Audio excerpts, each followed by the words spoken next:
Hai, Assalamualaikum warahmatullahi wabarakatuh. So, kita akan start kita punya kelas online hari ini dengan tajuknya ialah formula siapa. Okey, so dalam bisnes kita kena tahu formula siapa ni. Okey, so dalam formula siapa sebenarnya dicipta untuk kita lebih faham tentang kita punya ciri-ciri customer. Okey, apa yang customer nak. So, formula siapa ni dicipta untuk kita lebih memahami kita punya customer. Macam mana kita punya customer. Okey. So, sebelum kita bermula, Syifa nak semua tulis dekat buku masing-masing ialah tajuk dia ialah formula siapa. Okey, dalam formula siapa ni kita akan start dengan yang pertama. Huruf yang pertama ialah huruf S. So, huruf S mewakili kepada yang pertama ialah sasaran, yang kedua ialah soalan dan survey, dan yang ketiga ialah story. Apa yang dimaksudkan dengan sasaran? Sasaran ni maksud dia target. Target, kita nak siapa yang pakai produk kita. Kita nak siapa yang beli produk kita. Kita nak siapa yang boleh dapatkan kita punya produk. Okey, sebab tu sangat penting untuk kita kenal siapa kita punya customer. Apa behavior dia? Behavior ni maksud dia apa ciri-ciri diri dia. Dekat mana dia tinggal, berapa umur dia, berapa rate gaji dia, berapa isi rumah dia, dia tu lelaki ke perempuan, dia dah kahwin ke belum, kalau dia dah kahwin, berapa income dia. So, benda-benda ni semua kita kena tahu. Macam mana kita nak tahu? Kita tahu melalui kita buat survey dan juga soalan. Okey. So, yang pertama, kenapa kita kena tahu siapa sasaran kita? Sebab kita nak mudah untuk kita kenalkan produk kita pada orang yang betul. Bila sasaran yang tepat, bila kita memberitahu kepada seseorang yang tepat, orang yang tepat maksudnya dah targeted dah orang tu. So, proses dalam jual beli kita akan jadi lebih mudah. Proses muamalat kita akan jadi lebih mudah jika kita bercakap dengan orang yang tepat. Orang yang tepat maksudnya dia dah betul dia punya kita dah tahu dengan betul dia punya ciri-ciri. Orang yang nak membeli, okey, contoh French jilbab, harga dia 100. Okey, biasanya bila kita buat promosi harga dia 100. Orang yang level mana yang sanggup nak invest harga 100 ni? Umur dia 18 ke? Umur dia 20 ke? Umur dia 25 ke? Yang semua tu kita kena tahu. Okey, mengikut rekod yang kita ada. Yang ni Syifa nak you all ambil benda ni sebagai benda yang penting. Catat nota ni, catat. Okey, untuk Ashifa punya, kebanyakan orang yang beli produk kita ialah umurnya ialah antara 25 sehingga 34 tahun. 25 sehingga 34 tahun, iaitu kita kira umur yang pertengahan lah, umur yang pertengahan. Dia bukannya kanak-kanak, maksudnya yang umur 12 sampai 18, bukan. Dia bukan antara umur yang 21 sampai 23 pun bukan. Dia ialah antara umur 23, 25 tahun sehingga umur 34 tahun. Dan kebanyakan mereka tinggal di Lembah Kelang. Okey. Yang pertama, catatan yang pertama yang paling tinggi sekali kita punya customer ada dekat Lembah Kelang. Yang kedua ialah dekat Johor. Yang ketiga dekat Selangor, yang keempat dekat Pulau Pinang. Okey. Dan yang lain-lain tu lebih kurang sahaja dia punya bilangan. Dekat Terengganu pun okey juga. Tapi yang pertama yang paling banyak sekali ialah area Lembah Kelang. Okey, iaitu area Selangor lah. Okey, dan yang kedua, yang ketiga ialah mereka tu ialah wanita. Wanita yang sudah berkerjaya dan juga yang sudah kahwin. Kebanyakan yang pakai French jilbab yang harga 100 ni, mereka ialah suri rumah ataupun yang dah bekerja. Pendapatan dia antara 2,500 sehingga 3,800. Okey, ada juga, kita sebenarnya ada juga golongan profesional, macam doktor, macam lecturer, bini menteri pun ada yang dapatkan kita punya produk, iaitu French jilbab ni. Okey, so kita kena kriteria pelanggan ni kita kena perhatikan. Okey, dia ni kalau yang jenis suka beli banyak, sebab kita ada juga customer yang jenis suka kalau beli satu French jilbab walaupun satu design, dia nak semua color. Kita kena tahu kriteria dia kenapa. Dia sebab dia suka pakai French jilbab ke, macam mana dia punya pergaulan dia, kawan-kawan dia pakai macam tu juga ke. Sebab benda ni semua akan membantu kita dalam proses muamalat kita nanti. Maksudnya dalam proses kita close sale dengan dia, benda ni akan menjadi lebih mudah. Macam mana benda ni semua kita nak tahu, umur dia semua tu kita nak tahu, dia punya income macam mana kita nak tahu. Benda ni kita boleh dapat melalui so yang S yang kedua ialah soalan dan juga survey. Okey. Okey, soalan yang survey. Soalan dan survey ni sebenarnya akan membantu kita untuk menjadi lebih baik masa kita deal dengan customer. Okey, maksudnya dia akan memberi kita masa yang lebih cepat. Masa kita nak close dengan customer tu, dia jadi lebih cepat. Sebab kita dah tahu customer ni nak apa. So pentingnya soalan dan survey ni untuk kita tanya mereka apa yang mereka suka tentang kita. Mereka suka tentang apa. Yang ni memang kita kena tanya customer. Terutamanya customer tu dah terima barang kita. Contoh, okey, ada customer dah beli barang kita. So kita dah check dia punya barang tu dah diterima. So kita boleh call dengan dia. Okey, kita telefon dia. Hai, Assalamualaikum sis.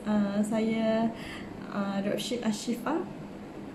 Nama saya Lina. Saya nak tanya sis dah terima ke barang? Sebab saya check daripada status post laju barang dah terima. Kalau kata Alhamdulillah saya dah terima. Macam mana sis? Boleh pakai ke tak? Tanya dia dulu boleh pakai ke tak. Dia kata oh saya dah try tadi dah boleh pakai. Kalau dia kata saya dah try tapi saya tak faham macam mana cara pakai dia. So kita boleh bagi okey sekejap sis, saya hantar dulu video tutorial macam mana cara-cara nak pakai. So kita hantar video. Lepas tu kita tanya dia, sis ada masa lapang ke? Saya nak tanya sesuatu untuk sis. Okey, kita tanya dia apa yang dia suka tentang kita, tentang produk kita, apa yang nak kita improve. Okey, kita kena tanya customer. Kenapa kita kena tanya? Supaya kita tahu mana yang kita kurang, mana yang kita lebih, dan yang mana kita kurang kita boleh perbaiki. Yang mana kita lebih tu kita boleh buat berjuta-juta kali lagi baik. Maksudnya kita menjadikan diri kita ni improve lah. Kita buat improvement dalam diri kita. Okey. So kita kena sentiasa fikir apa yang customer nak, apa yang dia nak kita buat lebih baik, apa yang dia nak kita, apakah nilai-nilai yang nak kita tambah. So benda tu kita sentiasa kena fikir. Kalau kita tak boleh nak fikir, kita just tanya dia dan kita catat. So untuk next kita dah tahu mana yang kita kurang, mana yang kita lebih. Yang mana kita kurang kita perbaiki, yang mana kita lebih kita buat lebih baik. Okey. Kita kena tanya mereka untuk feedback. Kenapa ia sangat penting? Sebab result matter.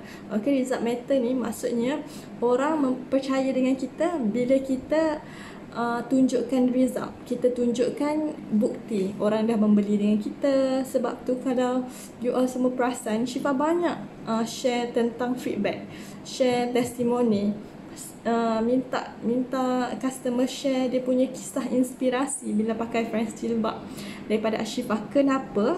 Okey, kerana benda tu semua mempercepatkan proses muamalat kita. Okey, yang tu ialah S yang kedua. Yang pertama ialah sasaran, yang kedua ialah soalan dan survey. Yang ketiga ialah story. Okey, story ni maksud dia macam ni. Kita selalu cuba ambil masa untuk dengar cerita kita punya customer. Kenapa dia nak berhijrah? Kenapa dia nak sangat pakai French jilbab? Apa dia punya ketakutan? Apa dia punya kerisauan? Apa masalah dia? Ada orang nak pakai French jilbab ni dia rasa macam dia tak layak. Dia rasa diri dia macam belum sampai hidayah. Dia rasa diri dia tak cukup bagus. Okay, so kita kena tahu kenapa. Bila kita tahu kenapa, lagi cepat proses muamalat kita. Okay, dan bila kita tahu kenapa, kita kena wajib untuk bantu mereka, untuk rasa lega dalam hati mereka. Okay,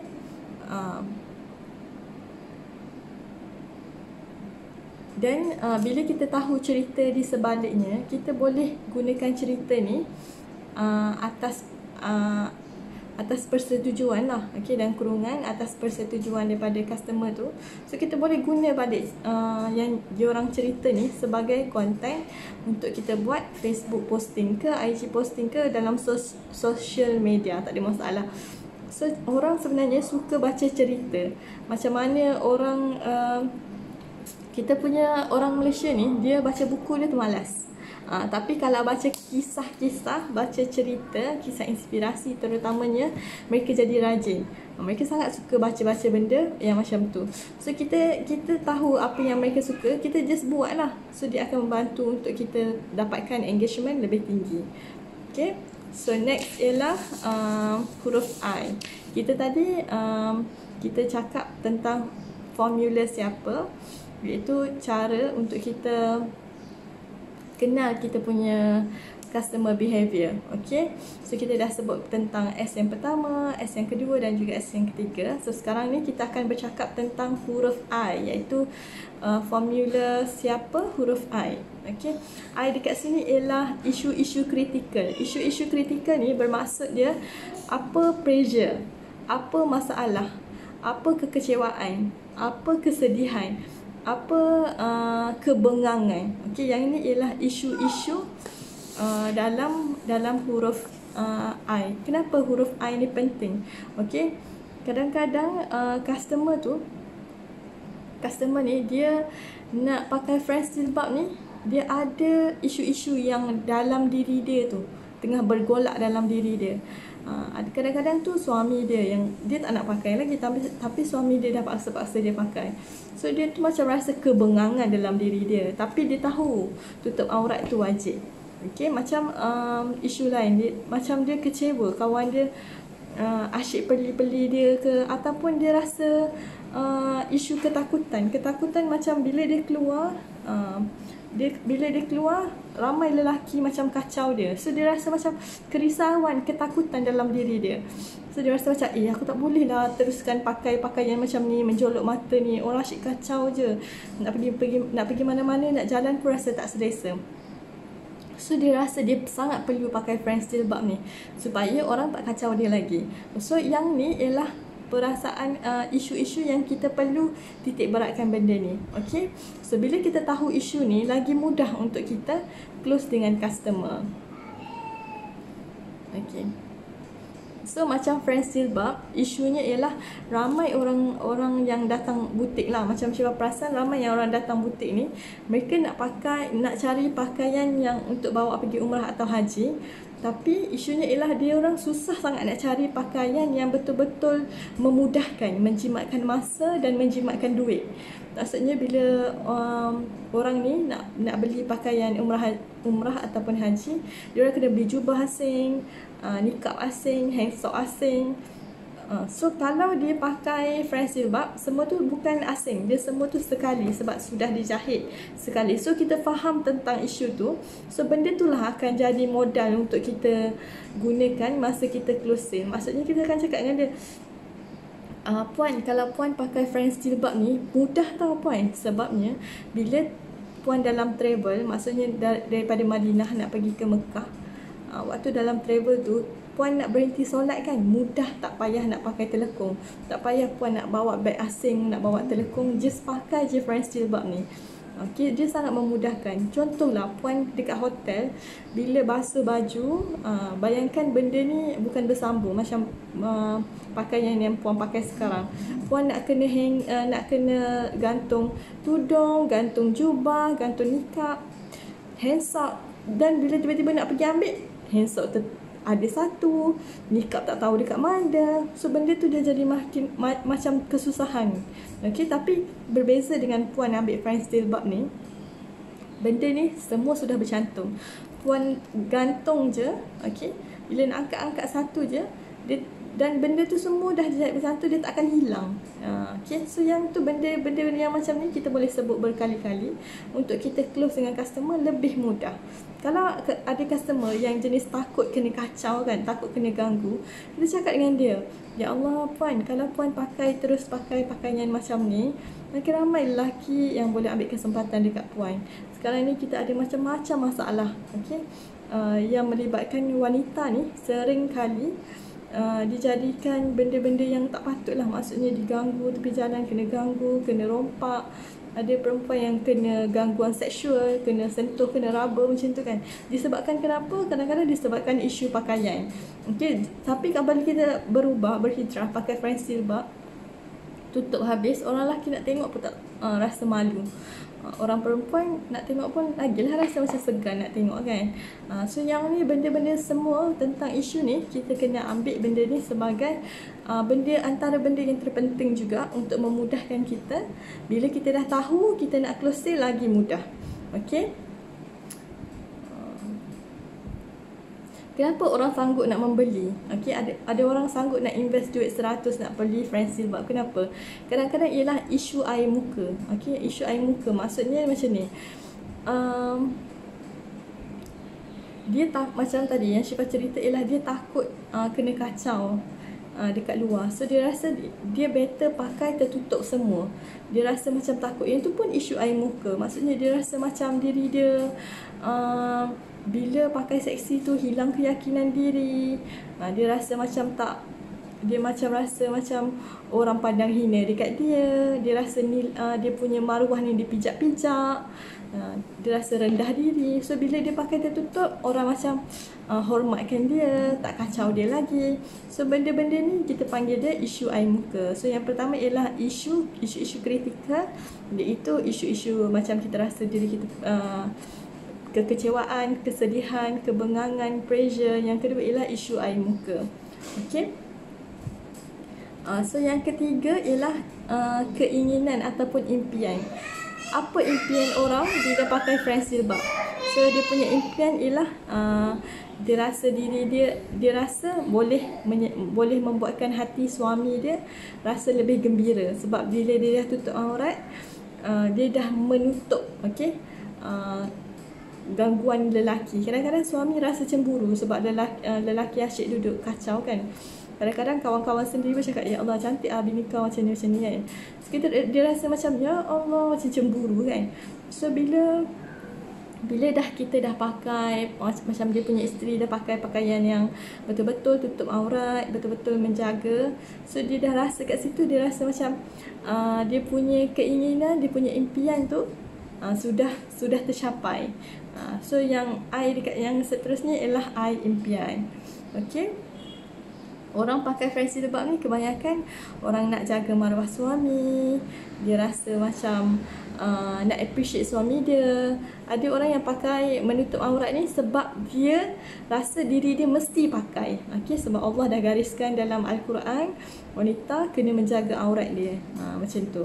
So bila dia rasa puas hati dengan diri dia. Tak semestinya kita buat sesuatu ni untuk orang lain. Kadang-kadang kita buat sesuatu ni untuk diri kita dan juga untuk Allah. Okay. Okay, so yang seterusnya huruf A. Okay, huruf A ialah akibat. Akibat ni bila kita dah pakai friends jilbab tu, apa akibat dia? So kita kena tahu juga. Okay, bila customer pakai friends jilbab ni, apa yang dia dapat? Okay, kebanyakan orang yang pakai friends jilbab ni, kebanyakan mereka nak pergi umrah dengan haji lah. Ada juga yang pakai untuk pergi kerja. So bila dia pakai, apa yang jadi pada diri dia? Benda ni pun kita kena ambil penting, ambil benda tu sebagai benda yang utama lah. Okay, so bila kita dah tahu, bila orang pakai friends jilbab, dia memudahkan orang tu untuk solat, betul tak? Okay, yang kedua, membantu seseorang tu untuk cepat bersiap. Yang ketiga ialah membantu orang tu untuk berjimat. Sebabnya friends jilbab ni, macam siapa pakai sekarang ni, friends jilbab perasaan ada lain ni kan. Yang ni friends jilbab Fatimah. Okay, dia 2 tone. Kain dia warna coklat. Okay, so bila Syifa pakai ni, Syifa dah tak perlu pakai tudung asing tau. Tak perlu pakai tudung asing sebab dia sudah dijahit bersambung. So yang tu menjimatkan masa sebab Syifa tak perlu nak fikir nak pakai tudung apa untuk matching. Okay, dan dia juga bahagian nikah dia dah juga dijahit bercantum juga. Cuma kalau kita tak nak pakai, just kita letak dekat dagu. Untuk solat memang sangat memudahkan. Dan dia pun design dia pun juga eksklusif. Maksudnya kita tak segan nak pakai bila kita ada event-event khas atau nak bawa pergi kerja. Okay, so ini ialah akibat bila kita pakai fancy jilbab. Apa? Dan kita nak solat senang, kita tutup aurat sempurna, orang tak kacau, lelaki tak kacau, kita dah jaga, kita dah mengangkat martabat Islam. Orang lagi tertarik untuk mengenali Islam sebab bila kita pakai tertutup macam ni, kebanyakan ramai orang jadi suka nak berkawan. Dia macam nak tanya tentang Islam tu, dia tak segan. Okay, so yang seterusnya ialah huruf P. Huruf P ni kita punya formula ialah siapa. Okay, P yang kat sini ialah potensi. Potensi ni bermaksud kita kena tunjukkan result, tunjukkan hasil. Bila pakai French jilbab, dia rasa macam ni. So kita juga boleh potensi ni juga boleh didapati daripada feedback customer. So dia hantar gambar, dia tunjuk dia pakai French jilbab, dia cakap dia rasa selesa, nak bernafas senang. So benda-benda ni ialah result dan ataupun potensi. Gambar customer happy, gambar ataupun video yang customer share, dia OOTD dengan French jilbab. So benda-benda ni semua boleh mempercepatkan lagi proses muamalat kita. Bila kita post dekat Facebook, dekat IG, dekat media sosial, kita letak gambar orang pakai French jilbab, lagi bertambah yakin seseorang tu nak deal dengan kita. Dia kata ni bukan scammer ni. Sebabnya kita dah selalu posting, kita selalu share result, kita selalu share testimoni, kita share feedback, kita share video tutorial. Sebab benda ni semua akan membantukan lagi untuk membantu kita dalam proses muamalat tu menjadi lebih cepat. Okey, P yang seterusnya ialah pasaran. Pasaran ni maksud dia marketing. Okey, marketing ialah proses nak buat orang tahu tentang kita punya brand, kita punya produk. Macam mana kita nak buat benda ni, nak suruh orang tahu ni, nak kena buat macam mana? So fikir macam mana kita nak buat untuk orang tahu tentang diri kita ni. Okey, kita nak orang tahu, kita kena promote lah. Kita kena promote, kita kena share, kena tunjuk result. Nak tunjuk dekat mana? Okey, kita tunjuk dekat semua media sosial yang kita masuk. Kita boleh tunjuk dekat WhatsApp story, IG story, Facebook story, page story. Kita boleh share dekat marketplace, kita boleh share dekat Facebook group, kita boleh share dekat Facebook page. Okey, kita juga boleh share dekat Instagram, dekat YouTube, dekat LinkedIn, dekat Twitter, dekat mana lagi? Dekat TikTok. Semua tempat yang kita ada media sosial yang free, gunakan sebaik mungkin. Sekarang ni benda ni free. Nanti kita tak tahu benda ni dia kena bayar ke. Sebab Facebook sekarang kalau kita nak bayar, ada juga yang jenis berbayar. Macam IG pun sama. Dulu IG semua free kan. Sekarang ada macam kalau nak promote barang, kita kena bayar. Okey. Sementara free ni buat sahaja. Orang lain nak buat TV channel, macam nak masuk MH High ke, nak masuk TV Al-Hijrah ke, kena bayar 15,000 untuk 20 minit sahaja, untuk 5 minit, untuk 6 minit. So sekarang ni kita dah ada media sosial yang free, yang kita tumpang orang yang free punya. Posting lah dekat Facebook kita, banyak mana pun posting sahaja. Sebab lagi banyak orang tengok, lagi kerap nampak posting kita, lagi tinggi dia punya rasa trust dengan kita. Keyakinan dia untuk membeli dengan kita lagi tinggi. Sebab kepercayaan ni yang akan menukarkan orang daripada nak tanya-tanya jadi nak beli. Dah beli nak repeat order lagi. Macam tu. So, kalau kita malas, kita tak nak buat posting, kita rasa macam kita tak ada masa, tapi kita nak duit, agak-agak boleh ke tak? Macam mana keyakinan tu nak sampai dekat seseorang? Okey. Sebenarnya kalau kita buat posting tu, orang tak suka kita nak menjual. Saya jual French jilbab. Saya jual French jilbab. jom datang beli. Orang tak suka benda macam tu. Orang jenis suka benda-benda yang kita tak menjual. Kita lebih kepada nak membantu menyelesaikan masalah. Kenapa orang perlu ada friend seal bulb? Yang pertama, kita kena cakap macam tu. Bila postman datang, tak perlu nak kelang kabut cari baju kat mana, tudung kat mana, nikab kat mana, handsock kat mana. Just pakai stocking, pakai friend seal bulb, dah boleh pergi ambil. Pus laju pun tak adalah marah nak tekan pak banyak kali. Betul tak? Macam tu. Kita kena sebut benda-benda apa yang membantu, apa yang boleh menyelesaikan, apa masalah yang kita boleh settlekan. Kita kena sebut benda-benda macam ni untuk menyelesaikan masalah customer. Okey? Dan untuk pasaran ni, masa kita buat marketing ni, kita jangan lupa untuk collect data. Untuk collect data ni maksudnya untuk kita kumpul nombor handphone customer, nama dia, apa nama Facebook dia. Sebab nanti senang kita nak follow up balik. Okay. Betul, Mami? Okay, so okay, business ni dia sebenarnya berkembang bila ada traffic. Traffic ni maksudnya bila ada kemasukan. Macam tu ada.